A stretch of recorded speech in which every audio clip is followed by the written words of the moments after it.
At the beginning of Kingdom Hearts 3, Luxord tells Sora about how he's destined to disappear.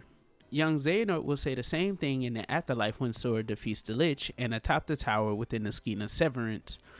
And so will Master Xehanort when Sora is utilizing the power of awakening to jump backwards in time to revive Kairi. While in the Scala Severance, after defeating Luxord, he says, "I saw it." What he saw is never told to us, even now, 6 years later. But we were told earlier in the game that he is connected to the ancient Keyblade legacy, which is a similar name scheme to the ancient masters, the appointed union leaders of Union Chi. Luxord also has that moment at the beginning of Remind where he confronts Luxord and seems to have some underlying history with him, establishing that Luxord is trying to keep him busy to thwart whatever hidden motives Luxord has, as we see him to be spying on the organization within Kingdom Hearts 3. He gives Sora a sort of wild card stating that it could turn the tide, while Nomura said later that this card will play a role into his resurrection and getting him back home. Yozora also states that he was told about Sora and that he needed to save Sora. He will espouse that his powers aren't needed yet when you defeat him. Then Luxord will appear to be driving Yozora around at the end, putting all the plot threads surrounding Luxord together. It's clear that these two are from our side of reality, but are somehow present and adopting the bodies of two characters within unreality. This line of thinking also fits with what we are explicitly told by the Nameless Star. The guy on the box art is clearly someone named Yozora. Sora literally says this is who he is, and why would the star A, lie to Sora and give him the body morph Noctis's name, and B, imply Yozora has been physically changed, but then later Yozora doesn't give a damn about her. Luxord summons the foretellers in the Keyblade graveyard, but if you pay attention, Yen Sid knows this is going to happen before the Keyblade War even occurs. He has a display of their symbols and that weird heart-shaped symbol in his study. This symbol also appears in the new chess game in the epilogue of Kingdom Hearts 3. Then Mickey is tasked with going to Scala at Caelum as part of the mission to revive Sora. While there, he is meant to uncover information about the ancient masters. That's the mission he was given by Yen Sid, the Keyblade wielders that were appointed the rank of union leaders in Union Chi in the Masters World line.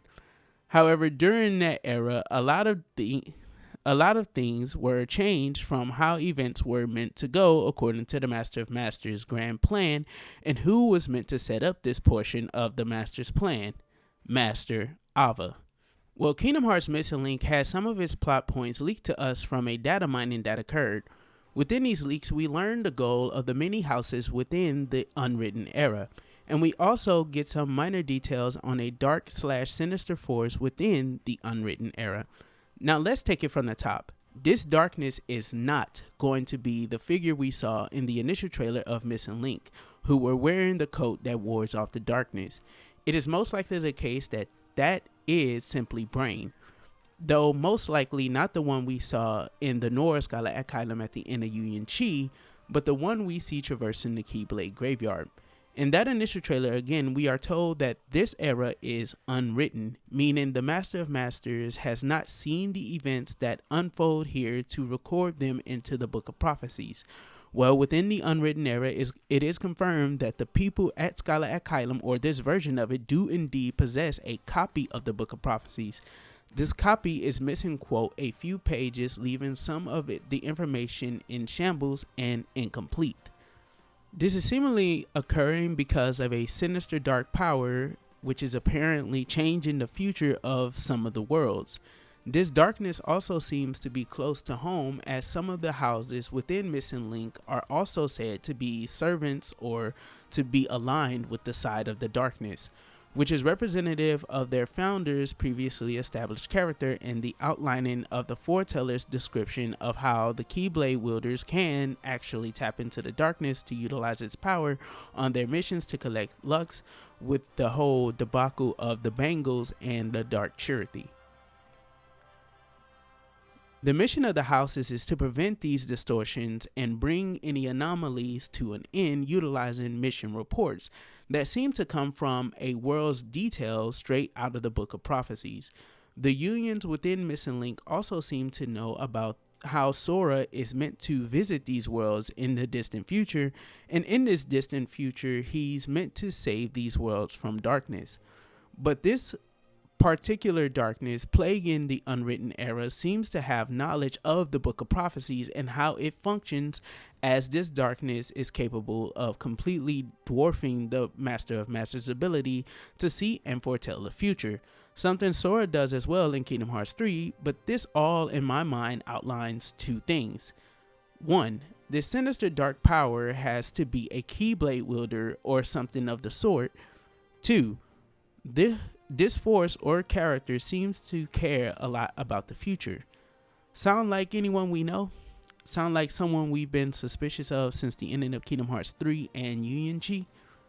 Well, prudent means to care about the future, and Charity labels none other than Master I guess Ava didn't make it after all. Ava to be just that, prudent.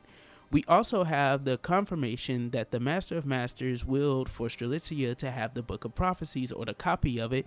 However, she entrusted it to Brain with the express purpose of seeing the outcome within changed.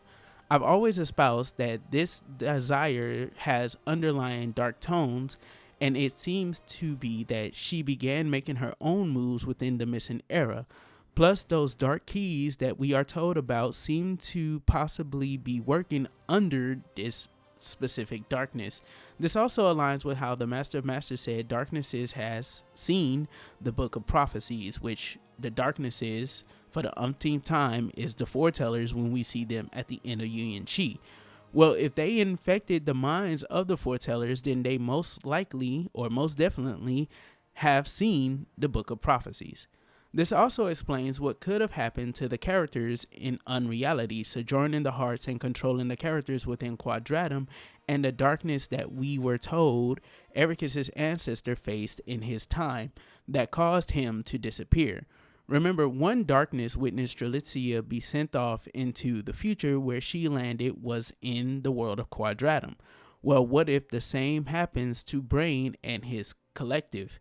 Instead of killing this almost impossible to kill character, that being Brain, what if Ava will simply have him displaced into Unreality? Maybe this is what player character was going to tell baby Xehanort, and thus that is how he knows about Unreality in the future. Player character was possibly there challenging this darkness alongside Brain and his company, and witnessed him getting flung into Unreality. Thus, Yen said makes it clear that at a time when he was a master, Scala at Caelum made a big deal about the disappearance of the ancient masters, the ancient Keyblade wielders. And then Mickey will also espouse what seems to be a new group within Melody of Memory, that there's another group of Keyblade wielders that I think Brain and potentially even Ephemera also fit into. So this stuff from Missing Link, this is more so like a story breakdown. I utilized the story thus far that we know of with a certainty to kind of paint an outlining of exactly what's going on with this darkness within Kingdom Hearts Missing Link, because we know about the Dark Seeker saga, and of course Dark Road actually set up some of the events for us to be able to understand exactly why Xehanort was taken from Scala at Caelum, and of course he was raised up on the Destiny Islands until he eventually went back to Scala at Caelum at the behest of Ansem in his road form. Remember, Ansem stays on the Destiny Islands for years until the events of Kingdom Hearts 1, which is what we're told by young Xehanort in Dream Drop Distance. Well, as time goes on, of course, Xehanort is used to create another Keyblade by the Master of Masters, the whole thing with his name to where you can move the letters around and it'll spell another chi, and he achieves this by giving his essence to 13 individuals. And of course, going on and on, if you watch more of my videos, if you're new here, Going on and on, it seems to be the case that the Master of Masters used Xehanort, which is why he appears in his past.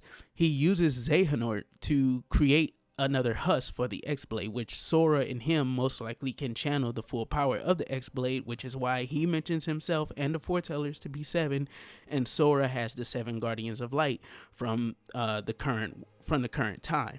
So it seems like that's the case. And then we know about this sinister / or rather, we hear about this sinister / dark force within the unwritten era that's trying to change the worlds by corrupting them and changing their futures, in which Sora will, by the time he get there, I'm guessing Sora wouldn't be able to save them anymore, which would lead the world into a dark end.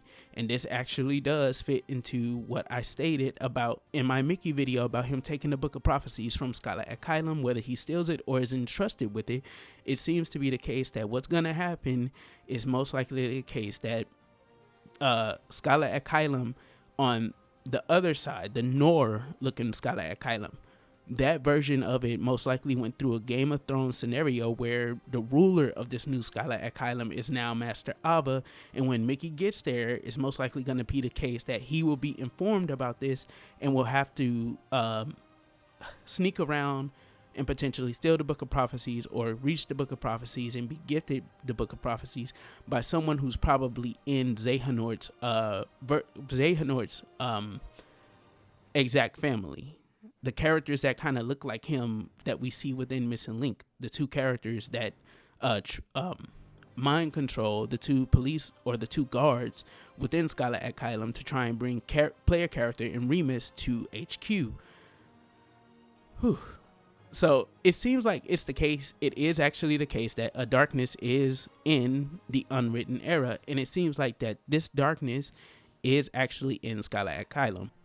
So it seems that my understanding of how these events all actually unfolded in the past, or rather my prediction of how all of these things happened in the past, it could seem to be true, because we're even told here that it's everybody versus everybody within Scala at Caelum. It seems like the multiple houses have some beef going on between them, and this is exactly what I would expect from this unwritten era. This is how you get the displacement of some of the characters into unreality, where it seemed like they're most likely all stuck there, as this is kind of the context that's given when we meet Yozora in the secret ending for Kingdom Hearts 3. And then, of course, Luxord seems to go back to his place in time, where he returns to whoever he is on our side, where he returns to unreality instead of going back to Scala at Caelum or going back to a different period or point in time. I think also Luxord is explicitly stated by Xigbar to be one of the characters, well, not be one of the characters, because he leaves him out when he states who's all around in the current time, like who was defeated as a nobody and returned to their original selves and had to be turned, I think, back into a nobody in order to be one of the 13 Seekers. So Luxord isn't one of those characters. Thus, it seems like when he gets destroyed, he goes back to the far distant past. And thus, how does Xehanort actually get involved with these characters? That's the big question. And we know that young Xehanort and young Ericus witnessed a primordial darkness during their first journey through the worlds. So let me know what you guys think about this. This is being your boy Mozzie here. Don't forget to do a little A-class gaming, and everything you do, don't forget to keep it A-class, and I'll catch you guys in the next one, man. Peace the heck out.